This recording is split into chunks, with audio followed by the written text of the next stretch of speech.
Sir ದಯವಿಟ್ಟು ನೀವು request ಮಾಡ್ತೀನಿ, ಜವಾಬ್ದಾರಿ ಸ್ಥಾನದಲ್ಲಿದೆ. ಕೈ ಮುಗಿದು ಕೇಳ್ತಾ ಇದ್ದೀನಿ ನಾನು, ಕೈ ಮುಗಿದು ಕೇಳ್ತಾ ಇದ್ರೆ ದಯವಿಟ್ಟು 51 ಜಾತಿ ಅಲೆಮಾರಿಗಳು ಹೇಳಿ ಸರ್ ತಾವು ದಯವಿಟ್ಟು. ಯಾಕೆ ಸರ್ ಹೊಡಿತೀವಿ ಜಾತಿಗಳನ್ನ? ಚೆನ್ನಾಗಿದ್ದೀವಿ ನಾವೆಲ್ಲ ಒಗ್ಗಟ್ಟಾಗಿ, ನಾವು ಚೆನ್ನಾಗಿದ್ದೀವಿ ಸರ್ ಒಗ್ಗಟ್ಟಾಗಿ 51 ಜಾತಿ. ಯಾಕೆ ನೀವು ಅಲೆಮಾರಿ 49 ಜಾತಿ ಅಲೆಮಾರಿ ಸಂಘಟನೆಗಳ ಒಕ್ಕೂಟದ ಮೀಟಿಂಗ್ ಇದೆ ಅಂತೇಳಿ ಒಂದು ವಿಡಿಯೋ ನೋಡಿದ್ವಿ. ಅಲ್ಲಿ ನಮಗೊಂಥರ ಶಾಕ್ ಆದಂಗೆ, ಯಾಕಂದ್ರೆ ಅಲೆಮಾರಿ ಸಂಘಟನೆಯಲ್ಲಿ 51 ಜಾತಿ ಅಲೆಮಾರಿಗಳೆಲ್ಲ ಒಂದೇ ಬಳಿಯ ಹೂಗಳು. 51 ಸಮುದಾಯಗಳು ಅಲೆಮಾರಿ ಸಮುದಾಯಗಳು ಅಂತ ಹೇಳ್ಬಿಟ್ಟಿದ್ದಾರೆ, ಹೋಗ್ಬಿಡ್ತಾರೆ ಅಂದ್ರು. ಜಾತಿಗಳು ಹೊಡೆಯಕ್ ಬಂದಿದ್ದೀರಾ ಇಲ್ಲಿ? ನಾವು ಇದುವರೆಗೂ ನಮ್ಮ ಜನಾಂಗಕ್ಕೆ ಯಾವುದೇ ತರದ ಸೌಲಭ್ಯಗಳು ಇದುವರೆಗೂ ಸಿಕ್ಕಿಲ್ಲ.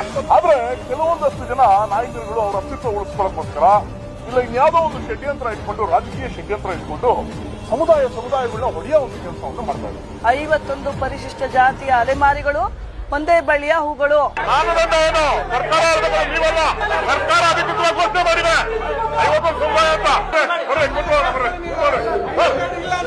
ತದನಂತರದಲ್ಲಿ ಆ ಅಲೆಮಾರಿ ಸಂಘಟನೆಯಲ್ಲಿರ್ತಕ್ಕಂಥ ಕೆಲವು ಕಿಡಿಗೇಡಿ ನಾಯಕರುಗಳು ಏನ್ ಮಾಡ್ತಾರೆ ಅಂತಂದ್ರೆ 51 ಜಾತಿ ಇರ್ತಕ್ಕಂಥ ಅಲೆಮಾರಿ ಸಮುದಾಯನ 2 ಜಾತಿ ಪರಿಚಯ ಕೊರ್ಮಾನ ಹೊರತುಪಡಿಸಿ 49 ಜಾತಿಗೆ ಸೀಮಿತ ಮಾಡಿ ಅದರಲ್ಲಿ ತಂತ್ರಗಾರಿಕೆ, ರಾಜಕೀಯ ತಂತ್ರಗಾರಿಕೆ ಮಾಡ್ಲಿಕ್ಕೋಸ್ಕರ ಈ ಸಮುದಾಯನ 2 ಸಮುದಾಯದನ್ನ ಹೊರಗಿಟ್ಟು